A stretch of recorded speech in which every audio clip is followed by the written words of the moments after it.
L'invité de la matinale, Pierre-Hugues Dubois. Votre invité ce matin, Pierre-Hugues, est Vincent Jeanbrun, porte-parole des Républicains et maire de la ville de l'Haÿ-les-Roses, en banlieue parisienne. En juillet dernier, sa maison a été incendiée avec une voiture bélier, sa famille attaquée.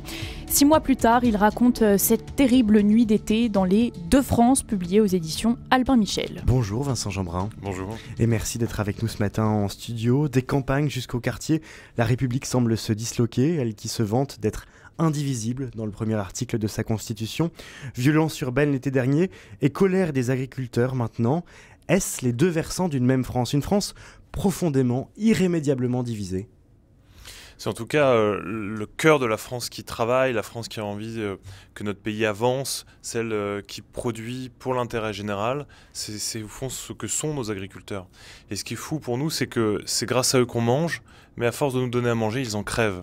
Et ça, c'est évidemment inacceptable, douloureux, d'autant plus que l'actualité a été endeuillée par ce drame terrible. Je voudrais avoir une pensée pour la famille et tous les proches de cette agricultrice Alexandra qui est si injustement décédée avec sa fille. J'entends beaucoup de gens qui disent on ne peut pas laisser faire, il faut rendre hommage à ce qui s'est passé, il faut donner un sens. Eh bien, donnons un sens en faisant en sorte qu'il n'y ait plus deux agriculteurs qui perdent la vie chaque jour dans notre pays, qui se donnent la mort. C'est inentendable parce qu'on est au cœur de ce qui fait la France. Il n'y a pas de pays sans paysage. Et sans paysans, pardon. Il n'y a pas de pays sans paysans, il n'y a pas de paysage de France sans nos paysans qui le labourent chaque jour.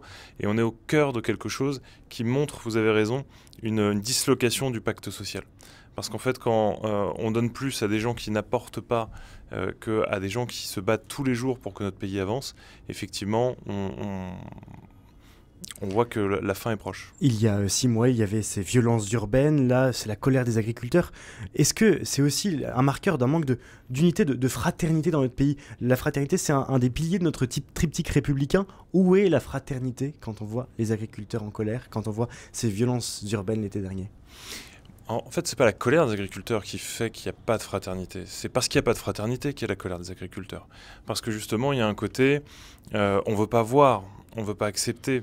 Moi, je suis assez choqué de voir qu'un certain nombre de parlementaires LFI aujourd'hui ont des larmes de crocodile sur les agriculteurs en disant « Oh bah les pauvres ». Ce sont les mêmes qui les montrent du doigt tous les jours comme des tortionnaires d'animaux ou comme des pollueurs de la planète, alors que, encore une fois, c'est les derniers à être les pieds dans la nature et à essayer de la protéger et de la faire vivre. Donc c'est très difficile à entendre, et je crois que cette absence de fraternité au sens où on les a laissés mourir. Parce que c'est pas d'aujourd'hui qu'on dit qu'il y a 2 suicides par jour dans le monde agricole. C'est pas d'aujourd'hui. C'est inentendable, ça. Et en fait, 1 fois, 2 fois, 1 année, 2 années, et au bout de tant d'années, ils se disent, mais en fait, arrêtez de nous parler de fraternité. Vous nous laissez mourir. Vous nous laissez crever. On vous nourrit, vous nous laissez crever. C'est inentendable, ça.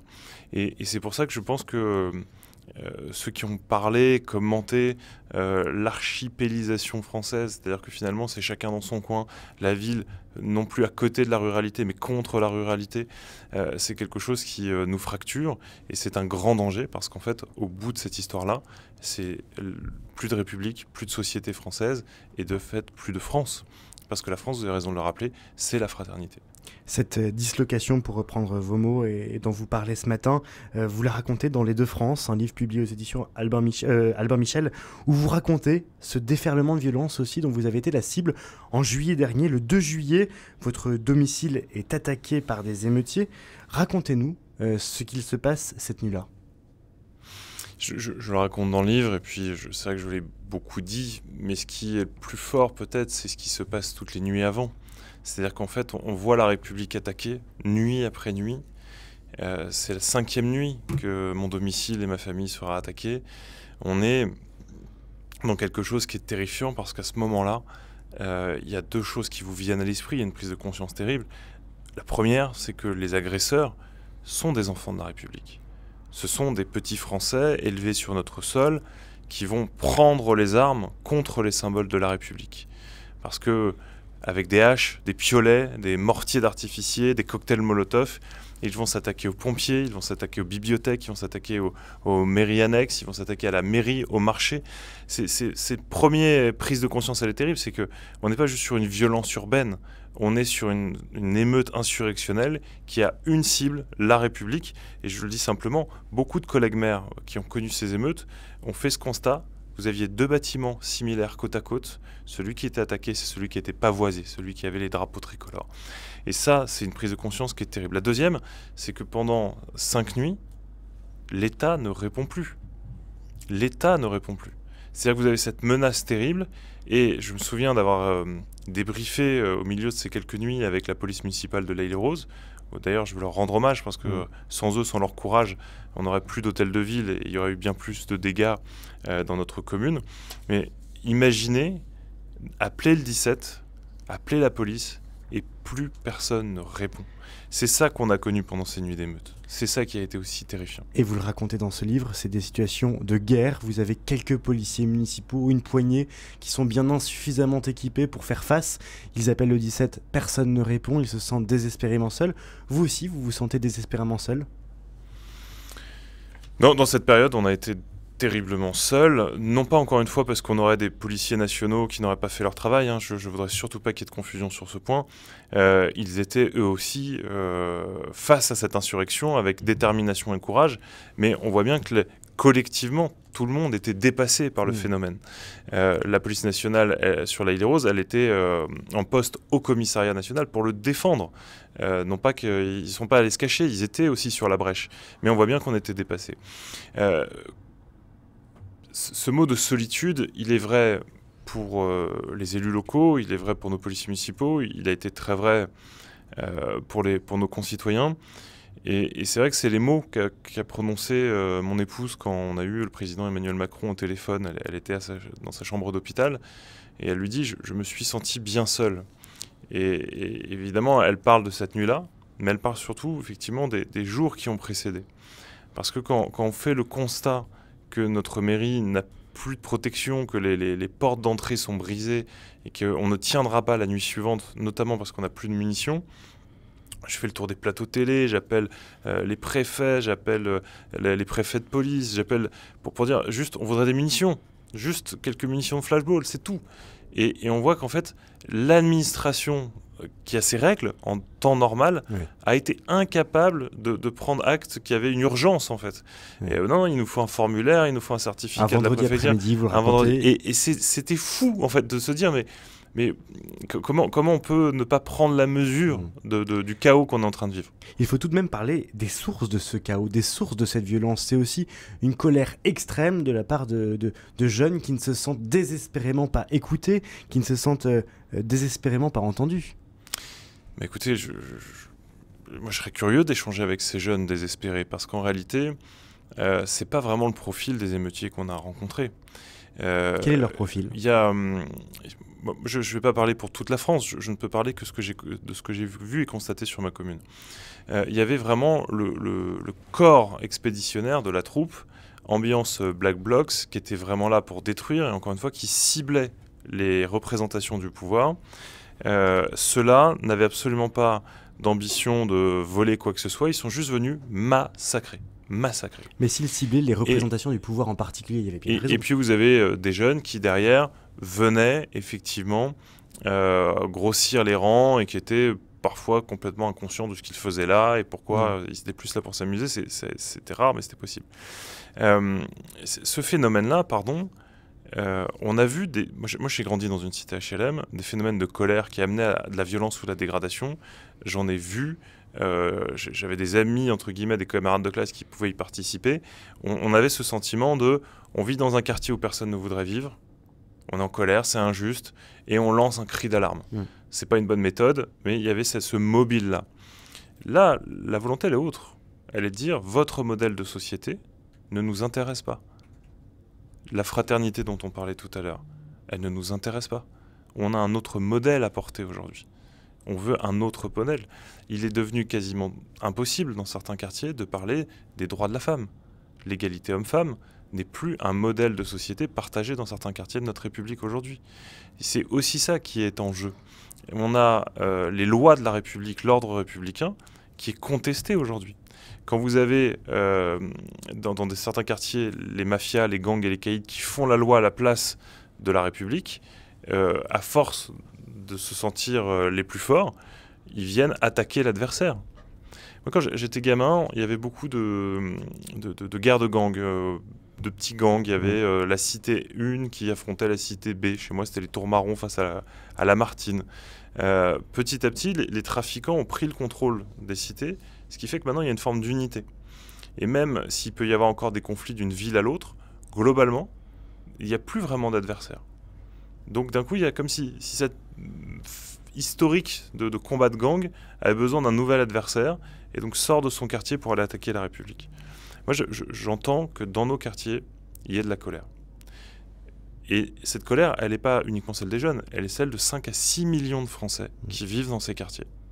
Et qui aujourd'hui, s'ils en avaient la possibilité, quitteraient ces quartiers. Parce que ce n'est pas des quartiers où aujourd'hui il fait bon vivre. Ces gens-là, ils sont honnêtes. Ces gens-là, ils ont envie de travailler, ils ont envie de s'en sortir, ils ont envie que leurs enfants s'en sortent. Mais c'est devenu extrêmement compliqué parce qu'il y a une minorité dans ces quartiers qui les tient quasiment prisonniers. Mais alors, que faut-il faire? Vous êtes responsable politique, porte-parole des Républicains, maire de La Haye-les-Roses. Est-ce que vous n'êtes pas désespéré en disant, en fait, nous, les politiques, on n'y arrivera pas? Non. Non et archi non. C'est compliqué, c'est difficile et ça va demander beaucoup de courage politique. Mais il y a deux choses à vous dire là-dessus. La première, le politique a sa part, toute sa part, et il faut la prendre. Je fais des propositions dans le livre, je fais des propositions dans cette tournée promotionnelle du livre, parce que ça me tient à cœur et j'en ai besoin pour que ce qui est arrivé à ma famille fasse sens, qu'on se dise c'était injuste, c'était douloureux, mais c'est pas grave, on se relève et on va de l'avant. Et aller de l'avant, c'est essayer de faire en sorte que ça s'améliore, parce que je ne veux pas que mes enfants grandissent dans un pays où ça peut recommencer à tout moment, ce qui est le cas aujourd'hui. La deuxième chose, c'est qu'effectivement, la responsabilité, elle est dans le politique, mais pas que. Il faut, et c'est aussi l'appel que je lance à votre micro, il faut que chacune et chacun se prenne aussi en main. On ne peut pas attendre d'un président de la République, d'un gouvernement, d'un responsable politique, de tout gérer. On a aussi une part de responsabilité. Je le disais tout à l'heure, il y a des adversaires de la République, je les nomme, c'est la France du chaos, les caïds, les gangs, les séparatistes. Ces gens aujourd'hui veulent abattre notre modèle de société, et donc il y a un combat qui est à livrer. Face à eux, il y a la France du sursaut, ceux qui se battent déjà sur le terrain, sur la brèche. On a des pompiers courageux, on a des enseignants, on a des bénévoles associatifs, on a des gens qui donnent tous les jours sans désespérer. Et au milieu, eh bien, il y a les Français qui doivent maintenant choisir leur camp. Et je veux le dire, regarder ailleurs, ne pas participer au débat, c'est déjà choisir le camp du chaos, parce que c'est aider le camp du chaos. Le mal ne triomphe que quand les hommes de bien regardent ailleurs. Je pense qu'on ne peut plus regarder ailleurs. Et je le dis vraiment avec conviction, il n'y a pas de petits gestes quand on est 67 millions à les faire. Et donc, si on se mobilise, on gagnera. Parce que 67 millions face à une peut-être centaine de milliers de voyous et d'ennemis du chaos dans notre pays, on va gagner. Il faut juste y croire.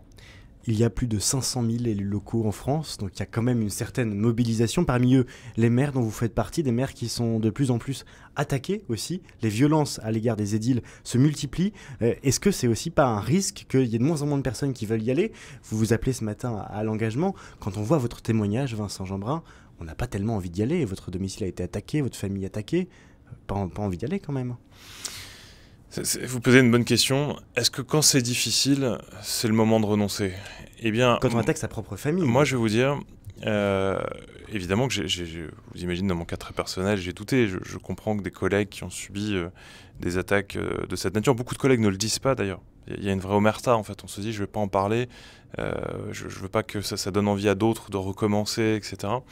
C'est vrai que j'ai une pensée pour le maire de Marc-en-Barœul qui découvre que les câbles de sa voiture sont sectionnés à la pince, ou encore pour un collègue qui a vu des animaux qu'il avait dans son jardin égorgés par un fou, etc. C'est ça aussi maintenant un peu le quotidien des maires. Mais pour moi, c'est parce que l'enjeu est aussi fort, aussi comment dire, transcendant. C'est parce que on est maintenant entre la France du chaos et la France du sursaut que s'engager est plus beau que jamais. Et moi, je suis d'une famille politique de tradition gaulienne. Est-ce que c'est au moment où les bottes nazis foulent le pas de la France, on se dit « Ouh, ça va devenir difficile de s'engager là. Ouh, aïe, aïe, on risque gros ». c'est le moment de baisser les armes, ou au contraire de prendre le maquis et de rentrer en résistance. Et moi je pense que c'est parce que l'enjeu est incroyablement terrifiant et que l'enjeu est incroyablement fort, parce qu'il en va de l'avenir de notre pays, de notre société, de notre République, l'avenir de nos enfants, qu'il faut s'engager. Il y a une résistance aujourd'hui à engager. Il faut engager la résistance. Engagez-vous. Merci beaucoup Vincent Jeanbrun d'avoir été ce matin l'invité de la matinale de RCF. Merci à vous. Je rappelle que vous publiez Les Deux France, c'est publié aux éditions Albin Michel, livre dans lequel vous racontez cette nuit et plus largement vous faites des propositions sur la façon d'éviter aussi qu'une telle nuit, une nuit de violence où votre famille est attaquée, ait lieu comme ce qui a pu avoir lieu en juillet dernier.